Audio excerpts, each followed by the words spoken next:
Malam kembali tenang. Terlalu cepat. Retakan di langit sudah hilang.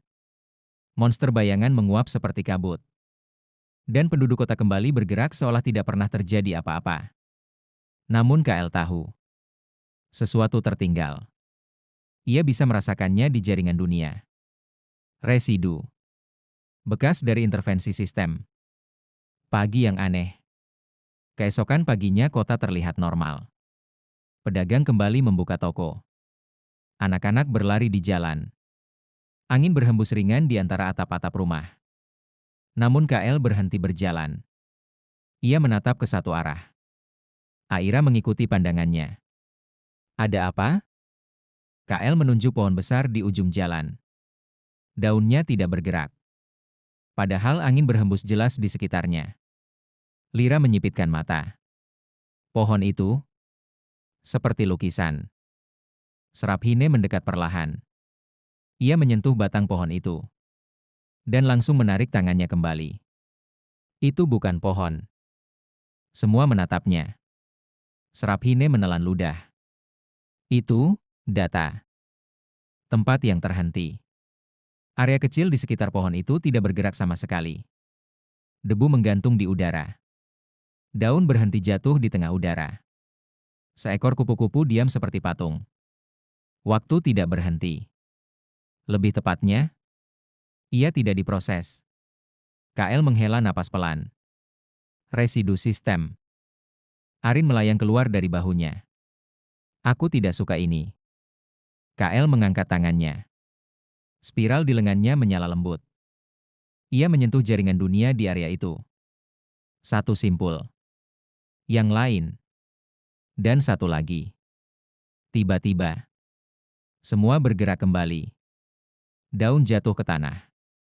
Kupu-kupu terbang. Angin kembali lewat. Aira memandang KL dengan kagum. Kau memperbaikinya. KL menggeleng. Aku hanya melanjutkan prosesnya. Di balik sistem. Jauh di luar dunia manusia.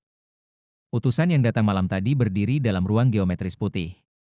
Di depannya, pola raksasa berputar perlahan. Suara sistem muncul. Laporan. Utusan itu menjawab tanpa emosi. Variabel menunjukkan adaptasi tingkat tinggi. Deviasi meningkat. Namun stabilitas tidak runtuh. Geometri sistem berdenyut. Nilai-nilai berubah. Simulasi baru dijalankan. 1000 kemungkinan masa depan. 300 diantaranya tidak lagi berakhir dengan kehancuran dunia. Itu angka yang belum pernah tercatat. Namun sistem tetap dingin. Risiko tetap tinggi. Utusan itu bertanya. Instruksi berikutnya? Hening panjang. Lalu sistem berkata. Aktifkan fase kedua. Langit yang berubah lagi. Sore hari. KL berdiri di jembatan kota bersama Aira. Angin terasa berbeda. Tidak berat. Tidak tenang. Melainkan penuh tekanan halus. KL menatap langit. Awan bergerak memutar. Pelan.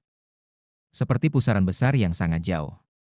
Seraphine melihatnya juga. Dan wajahnya langsung pucat. Tidak mungkin. Lira mengerutkan kening. Apa?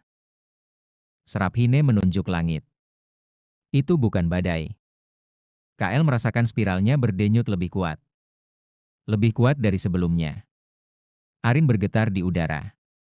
KL? Apa? Arin menatap pusaran awan itu. Ini bukan utusan lagi. Gerbang besar. Langit tiba-tiba retak. Kali ini tidak tipis. Tidak kecil.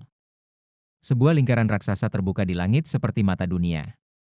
Cahaya putih turun dari dalamnya. Namun bukan satu sosok yang keluar. Tiga. Tiga utusan.